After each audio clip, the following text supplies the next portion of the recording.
Բարև ձեզ, եթերում Սիրանկյունն է, այսօր մեր հյուրն է ռեժիսոր դերասան Աշոտ Ադամյանը։ Բարև ձեզ, պարոն Ադամյան։ Վերջերս Հաքարե հավաքում դուք անդրադարձաք հայկական հեռուստասերիալներին, քննադատելով դրանք։ Մամուլը անդրադարձավ հիշեցնելով, որ դուք ունեք նկարահանած 2 սերիալ։ Դուք նշեցիք, որ փոխարենը ունեք 4 սերիալ նկարահանած, եւ եթե այսօր լավ սերիալի առաջարկ լինի, դուք պատրաստ եք այսօր էլ նկարահանվել։ Առհասարակ սերիալի լավն ու վատը ո՞րն է, կա նման չափանիշ։ Անշուշտ, որովհետև վերջապես աշխարհն է հիմնվում, հա, լավի եւ վատի սկզբունքների վրա, լինի գաղափարային, լինի գործի եւ գործունեության իմաստով, այնպես որ իհարկե կա, բայց ի սկզբանե պետք է ասեմ, որ սերիալ հասկացողությունը այդ որը եկել այդ սապնային օպերաներ հասկացողության շարունակությունն է, հա, ժամանակին եղել է սապոնի օպերաներ, որոնք արվում էին նրա համար, որ խոհանոցում ինչ որ տիկին գործ անելիս ժամանակը մի քիչ թեթև անցկացնի եւ ինչ որ մեկը հետը զրույցի անդադար, որ ինքը իրեն մենակ չզգա։ Սկիզբը դա էր։ Հիմա բոլոր այն կառույցները, որը մենք անվանում ենք պետություններ, որովհետեւ վերջապես յուրաքանչյուր երկիր ինքն է տնօրինում իր մշակույթի, ինչպես գնալ, քաղաքականությունը կոչենք այդպես, ինքն է որոշում եւ ինքն է վերջապես ապրում այն իրավիճակում, որում գտնվում է, եւ բոլոր այն երկրները, որոնք ունեն դեռ զարգացում ապրելու համար անցնելու ճանապարհ, դառնում են այդ սապնային օպերաների զոհերը։ Մենք այսօր դրա զոհն ենք, որովհետեւ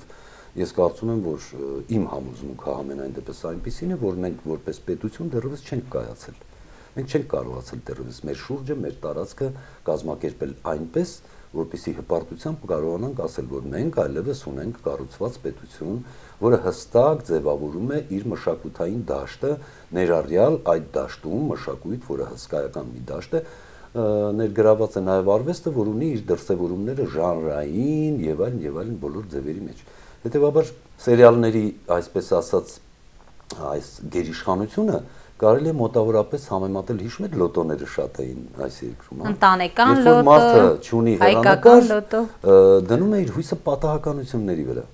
Այսինքն, եթե մենք այսօր սերիալ արտադրությունում ունենանք որևէ տեղ քիչ շատից հաջողված ինչ որ արտադրություն, չի կարելի դա օրինաչափություն անվանել, դա կարելի է անվանել բացառություն, որը ասել է պատահականություն։ Հետևաբար սերիալը ինքը իհարկե կարող է լինել լավ եւ վատ։ Լավի պայմանները որոնք են, երբ որ լավը ստեղծում է լավ պատվիրատու, իմանալով ինչ է պատվիրում, երբ որ դրա իրագործման համար կանչում է լավ կատարողներ, այսինքն կարգին պրոֆեսիոնալ մարդիկ, որոնք պատասխանատու են սցենարի, գեղարվեստական արտացոլման, նրա լիցքի, բովանդակության, գրագետ մարդիկ, ոչ թե ինչպես հիմա համատարած անգրագետ, որ չեն տիրապետում անգամ հայոց լեզվին, հա, շատ ծանր է, երբ որ սցենարը, որը կազմում է բազմաթիվ սերիալների համար հազարավոր էջեր, գրված է անգրագետ ձևով, ասենք թե էլեմենտար, սեփական, հարազատ լեզվի չիմացության սկզբունքով, հա, սա ծանր բան է։ Բայց եթե ներգրավվեն մարդիկ, ովքեր գիտեն ինչ են պատվիրում, եւ ներգրավվեն մարդիկ, ովքեր գիտեն ինչ են անում եւ ինչպես են ստանալու այդ ապրանքը, որովհետեւ սերիալն այնուամենայնիվ եկեք հստակ որոշենք, դա ոչ ֆիլմ է, ոչ կինո է, ոչ որևէ առնչություն չունի դրա հետ։ Սերիալը սերիալ է։ Ապրանք է։ Ապրանք է։ Ապրանք է,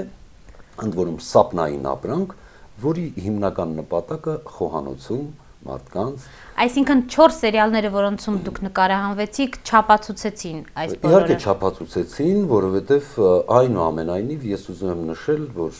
ի գիտություն նրանց, ովքեր մտահոգ էին իմ, այսպես ասած, ստեղծագործական անցած ճանապարհի բովանդակային լիցքով, հայտնեմ, որ ես մեկնելով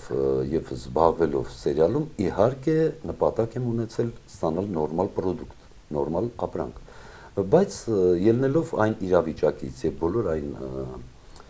պատվիրատու, կատարող եւ այլն, այստեղ այնքան թերություններ կան, որ լավ սցենարի նախապես ծանոթ չէի, պարոն Ադամյան։ Չէ, սկզբունքներին բնականաբար ծանոթանում ես, որովհետեւ ի սկզբանե կան թեմաներ, որոնք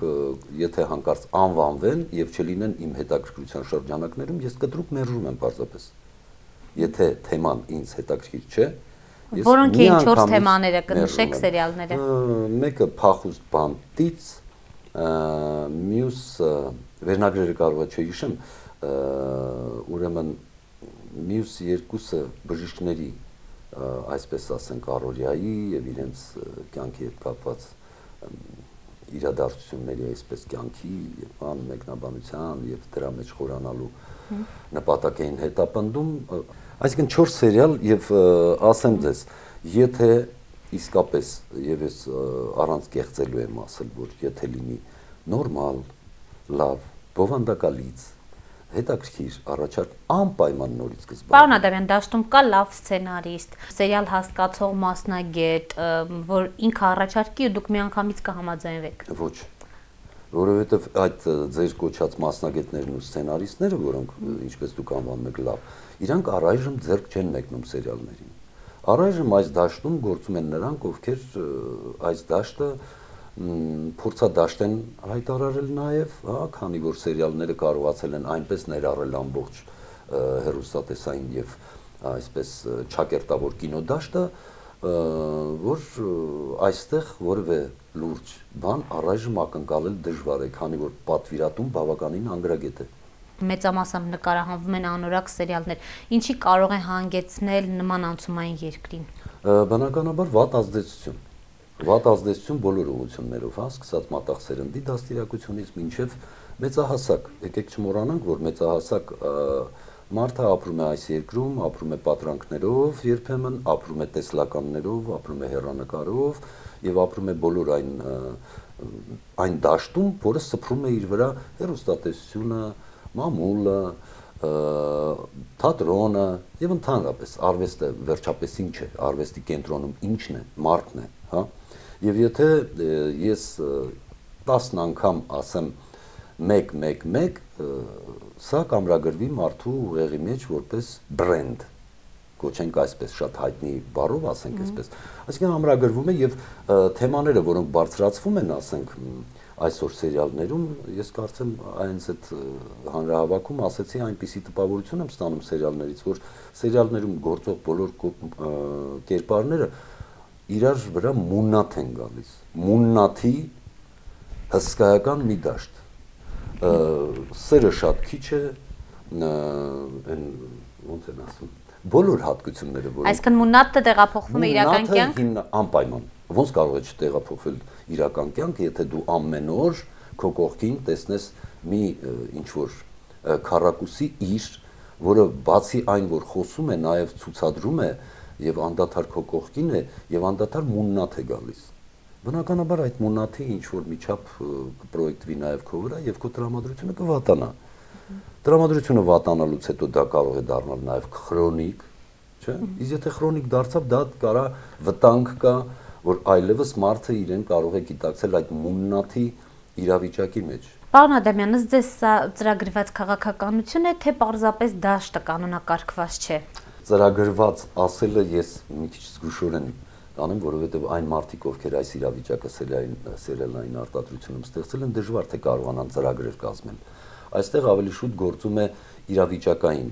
բանը, այսինքն կա հնարավորություն ինչ որ գումար ներդնելով, այդ գումարը հեշտությամբ մի քանի անգամ ավելի ետ ստանալ։ Ռեկլամների կլինի, այստեղ թե ավելի շուտ եւ ավելի շատ արտերկրում հայրենաբաղծության եւ հայրենակարոտության եւ կարոտի այս բոլոր բաները օգտագործել իշահ եկամտի հետ բերման, այսինքն ծախսված գումարի, սա ստեղծում է մի պայման, որքան շուտ այնքան լավ։ Եթե որքան շուտ այնքան լավ, բնական է որակ չի լինի։ Որակ չի լինի, որակ եթե չկա, չի կարող լինել նաեւ, ինչ ասեմ, բոլոր այդ բարձր եւ բարձրագույն արվեստին հատուկ բառերը բերեք դնենք մի կողմ։ Այսինքն սա դառնում է ընդհանրապես արագացված երշիկային, այսպես սպեկուլյատիվ իրավիճակ, այսինքն էժան առնեմ, թանկ վաճառեմ։ Միակ մղիչը, միակ այն հանգամանքը, որը տանում է առաջ այս սերիալ արտադրությունը, արագ եկամուտներ ստանալու սկզբունքն է։ Ով կգրի, եթե հանկարծ մի նորմալ մարդ գրի, կարող է նորմալ գումար էլ պահանջել վերջապես։ Եթե մի հանկարծ մի նորմալ ռեժիսոր նկարահանի, կարող է նորմալ գումար էլ պահանջել եւ նրանք կլինեն իրավացի վերջապես։ Իսկ եթե շատ արագ է պետք, ինչ տարբերություն ով է անում, որքան արագ, այնքան լավ։ Ըստ ձեզ քանի տոկոսն է այսօր այդքան սերիալամոլ մեր իրականության մեջ։ Սա պատահաբար չեմ հարցնում, որովհետև վերջին շրջանում մի դերասանուհու կյանքի որևէ դրվագ դարձավ հանրային քննարկման մեծ առարկա։ Ինչով եք դուք սա պայմանավորում։ Գիտեք, սա ես պայմանավորում եմ հասարակության շեղվածության եւ ծուռ հայելու արկայությամբ, որովհետև այդ պատմությունը անկեղծ ասեմ, ոչ էլ ուզում եմ այդ մասին խոսել, որովհետև դա այնքան անհասկանալի իրավիճակ է ստեղծում եւ պատրանք իբր մենք ինչ ենք, Դուբայ ենք, Միացյալ Նահանգներ ենք, ոչ սիրելիներս, դուք ոչ Դուբայ եք, ոչ Միացյալ Նահանգներ եք, ոչ ունեք պորնո արտադրություն, ոչ ունեք նորմալ անգամ սերիալ արտադրություն, այսօր ցավոք սրտի վտանգված է նորմալ կինոն, խարխափում է իր դժվար վիճակի մեջ թատրոնը, նկարիչները փակված իրենց տաներում նկարում են, մշակութային գործիչները դարձել են առանձին գործիչներ, այսինչ դաշտի մասին է խոսակցությունը եւ այս ինչ աղջկա մասին է գնում այս հիմար բամբասանքների մակարդակի ինչ որ անհասկանալի քաշքշոցը։ Ինձ հետաքրքիր չի ոչ այդ աղջիկը, ոչ այդ նկարները, ոչ էլ այն մարդիկ, ովքեր մտահոգված են այդ աղջկա ճակատագրով եւ ընդհանրապես անել են դաշտ այս բամբասանքի արժանի այս թեման։ Այնուամենայնիվ թատրոնի դերասանը որքանով պետք է հեռուստասերիալի դերասան դառնա։ Բոլոր դերասանները ներգրաված են այս հեռուստասերիալների արտադրանքի մեջ եւ ասում ենք վերջապես հնարավորություն ստացանք գումար վաստակելու։ Այսինքն դերասանը նախքին սովածը չէ, արդյոք կիսում եք այս գաղափարը։ Գիտեք, այս դուք ասեցիք, ավարտեցիք այնպիսի մի բառով, իրավունք ունեն։ Ես ոչ մեկին մեղադրելու իրավունք չունեմ, հատկապես դերակատարներին, եկեք տարբերենք մի հսկայական բան, պատվիրատու ասածը եւ կատարողն ուրիշ բան է։ Դերակատարը, որին կանչում են, հա, նկարահանվելու համար, նա իրավունք ունի հավատալ, նա բոլորը պարտադիր չի Էյնշտեյն լինել եւ այդպես չի լինում, հա, գուցեև հավանում են այդ թեմաները, դա իրանց անձնական գործն է, բայց որ հնարավորություն են ստանում ինչ որ չափով գումար վաստակել, շատ ազնիվ մղում է, չէ՞ որ այդ մարդիկ ընտանիք ունեն, երեխաներ ունեն։ Վերջապես եթե անգամ միայնակ են, նրանք էլ են ուզում ինչ որ երբեմն բանան ուտել, երբեմն, այսինքն շատ ազնիվ եւ արդար մղում է։ Մի գրամ մեղադրելու իրավունք ոչ ես ունեմ, ոչ էլ որևէ մեկը։ Հատկապես պրոֆեսիոնալներին ես անգամ կասեմ մեղքում եմ նրանց, քանի որ ինքս 4 սերիալում մասնակցել եմ եւ գիտեմ թե ինչ տվայտանքների եւ ինչ հոգեկան տանջանքների նաեւ իրավիճակում կարող են գտնվել այն։ Ստացվում է հեռուստատեսությունից գումար են ստանում, բայց իրենց միևնույն մղումը թատրոնն է։ Իրենք դառնում են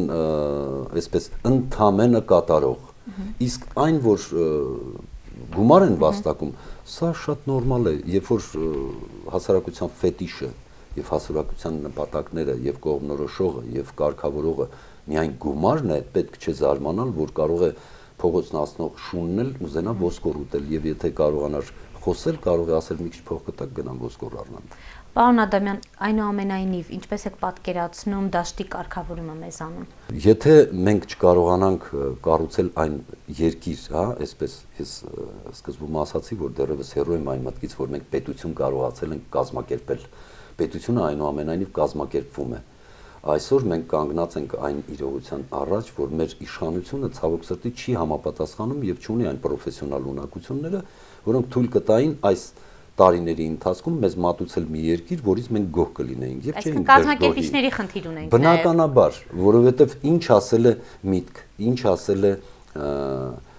համակարգ։ Համակարգը շատ հասկանալի բաներ են։ Դեմոկրատիայի մասին շատ գրքեր են գրված, տնտեսվարության մասին հազարավոր էջերով դասագրքեր են գրված, մարդկային սոցիումի փոխհարաբերությունների մասին սոցիալական իմաստով եւ հասարակագիտության իմաստով հսկայական ծավալներով գրականություն է գրված, բայց դա ամբողջը գրականություն է։ Եվ գումարած դրան մի բան, որը կոչվում է օրենք, որը ցավոք սրտի մեզ մոտ առայժմ գտնվում է թղթի վրա, բայց ամանումը չկա։ Եվ հետեւաբար այս պայմաններում պահանջել ինչ որ օղակից համակարգված եւ հստակ գործունեություն պարզապես անիմաստ է։ Այսինքն ստացվում է հեռուստատեսությունը մեր իրականությունն է, մեր հայելին է, այնինչ ունենք իսկապես մեր իրականությունն է։ Ոչ, պետք չէ իրականություն ասածը, իրականությունը սա վերկառույց է, բայց մենք խոսում ենք բազիսի մասին։ Եթե չունենանք նորմալ բազիս, իրականություն ասածը դրսևորումները կարող են լինել ցանկացած տիպի, այսինքն, եթե բազիսը խարխլված է, մենք կունենանք ծուր հայելի, բայց ես հեռու եմ այն մտքից, որ հայ ազգը, հայ ժողովուրդը կարող է իր համար վերապահում նման իրականություն։ Ես համոզված եմ, որ այս ժողովուրդը իզորու է ծնել դեռևս հանճարներ 1000 տարին մեկ։ Արվեստագետի լավատեսություն է։ Մարդիկ ոչ, սա արվեստագետի լավատեսություն չի, սա ընդամենը, ասենք այսպես, գենետիկ դաշտի մասին ենք խոսում, որ ցանկացած գենետիկ պատկանելություն ունեցող ժողովուրդ ծնում է ինչ որ երկար ժամանակ մեկ հանճար, ինչ որ մի քիչ ավելի փոքր սահմաններում տաղանդ, ինչ որ ավելի կարճ ժամանակահատվածում շնորհալի մարդիկ, ինչ որ ավելի ժամանակահատվածում մարդիկ, ովքեր ունեն ինչ որ տվյալներ եւ այսինքն հիմա ունենք մարդիկ, որոնք ունեն ինչ որ տվյալներ, ո՞րն է։ Չէ, հիմա մենք ունենք ուրեմն մի հասարակություն, որը հեշտությամբ շռայլում է հանճար, տաղանդ, շնորհքով, անշնորհք, գիտուն, տգետ, անգրագետ, գետ, տգետ եւ այլն, իսկ սա խոսում է այն մասին, որ հասարակությունը ձևավորված չէ։ Իսկ ձևավորվի եւս մի 20 տարի պետք կլինի։ Չէ, ես կարծում եմ 20 տարի հետո, եթե մենք սպասենք այդ ձևավորումը, մենք կարող ենք երևի վերջինը միասին գնանք լույսը անջատենք եւ երկաթուղակայանում եւ օդակայանում եւ հեռանանք այստեղից։ Մենք այդ ժամանակը չունենք։ Շատ քիչ է այն ժամանակը, որը մեզ կարող է օգտակար լինել նրա համար, որ մենք մեր խելքը, մեր գլուխը հավաքենք եւ կարողանանք վերջապես աշխարհին ասել, որ մենք ձեր պինգ-պոնգի գնդակը չենք կամ ֆուտբոլի գնդակը չենք եւ թույլ չենք տա, որ դուք մեզ տշեք այս կողմ այն կողմ։ Այսինքն հասարակությունը պիտի գա այդ գիտակցությանը։ Անպայման առանց հասարակության որևէ բան հնարավոր է անել։ Եվ վերջապես ինչ որ բան եթե արվում է, ում համար է արվում, իմ համար թե ձեր համար, հասարակության համար։ Եթե հասարակությունը ինքը այդ պահանջը չդնի, նա այդ պահանջը չի ստանա։ Շնորհակալություն, պարոն Ադամյան։ Խնդրեմ։ Հիշեցնեմ, մեր զրուցակիցն է ռեժիսոր դերասան Աշոտ Ադամյանը։